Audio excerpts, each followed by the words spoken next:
নদিয়ার কৃষ্ণনগর বলা হয় কৃষ্ণচন্দ্রের শহর। রাজা কৃষ্ণচন্দ্রের শহরে মহাজাকজমের সঙ্গে পূজিতা হন দেবী লক্ষ্মী।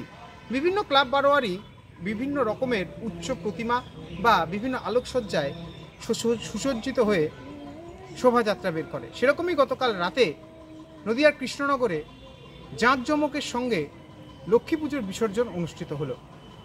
শহরের প্রতিটি প্রান্তের মানুষ এসে উপস্থিত হয়েছিলেন এই বিসর্জন বা শোভাযাত্রাকে দেখতে।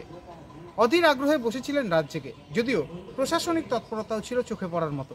আর এই লক্ষ্মী পুজোর পর থেকেই কাউন্টডাউন শুরু হয় দীপাবলি কালী পুজো, যেটা কৃষ্ণনগরে খুব ভালোভাবেই হয় এবং সবথেকে বেশি কৃষ্ণনগরের জগৎ বিখ্যাত জগদ্ধাত্রী পুজো। তাই লক্ষ্মী পুজোর এই শোভাযাত্রাকে কেন্দ্র করে যেভাবে সাধারণ মানুষের ঢল ছিল এলাকাতে, সেরকমই পুলিশি তৎপরতা ছিল। কোতোয়ালি থানার পুলিশ যথেষ্ট পুলিশ মোতায়েন করেছিল বিভিন্ন জায়গাতে।